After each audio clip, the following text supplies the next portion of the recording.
Akuisisi Su-35 belum kelar, Indonesia ajukan proposal senjata Rusia periode 2025 hingga 2030.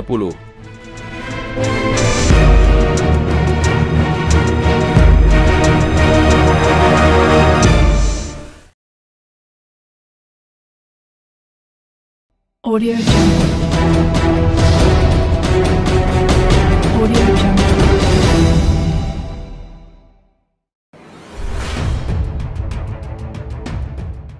Dikutip dari laman resmi zonajakarta.com, di tengah nasib akuisisi 11 Su-35 yang belum jelas, Indonesia mengajukan pembelian senjata ke Rusia. Pengajuan itu sudah terungkap pada akhir November 2024 lalu. Namun hingga kini belum ada keterangan lebih lanjut dari kedua negara. Meski begitu, proposal itu sudah jalan dan dilakukan secara resmi.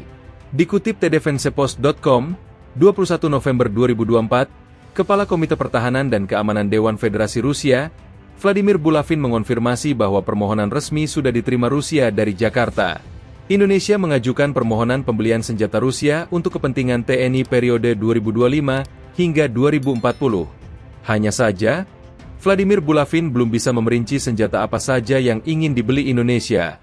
Ia hanya menegaskan, proposal dari Indonesia itu kini sedang dalam pembahasan di Rusia. Kami sudah menerima permohonan dari rekan-rekan di Indonesia untuk tahun 2025 hingga 2030, kata Bulavin. Dalam waktu dekat, proposal dari pihak Rusia sesuai dengan permohonan ini akan disiapkan, tambahnya. Saat ini, Indonesia dan Rusia tengah berkolaborasi dalam 7 kontrak kerja sama teknis militer. Moskow juga mendukung Indonesia melalui pelatihan militer.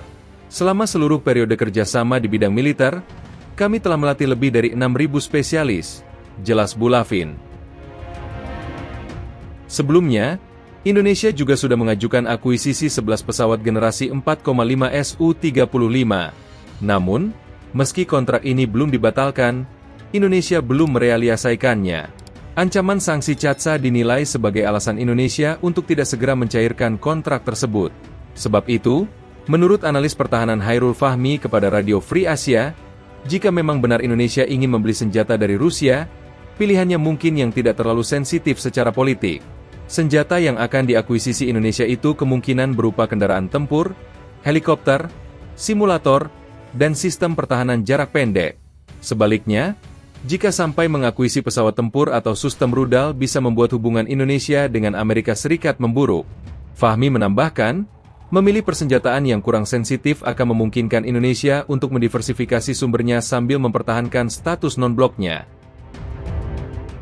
Pada 2017, Indonesia juga mengajukan proposal akuisisi 11 Su-35. Namun, dalam perjalanannya, proses akuisisi ini tersendat. Pihak Rusia mengatakan bahwa kontrak itu belum dibatalkan. Sehingga, Indonesia sewaktu-waktu bisa mencairkan kembali. Untuk mengejar modernisasi angkatan udaranya, Indonesia akhirnya membeli 42 jet tempur generasi 4 dari Prancis, yakni Rafale. Dengan pembelian Rafale, Indonesia dinilai mampu memperkuat pertahanan udaranya dengan lebih baik di ASEAN. Bahkan, Indonesia akan menjadi kekuatan negara paling besar di ASEAN setelah Singapura, karena juga sedang berusaha mengakuisisi F-15EX dari Amerika Serikat. Indonesia terus menunjukkan komitmennya dalam memperkuat pertahanan negara meski proses akuisisi jet tempur Sukhoi Su-35 belum sepenuhnya rampung. Dalam langkah strategis terbaru, pemerintah Indonesia dikabarkan telah mengajukan proposal pengadaan alutsista baru kepada Rusia untuk periode 2025 hingga 2030.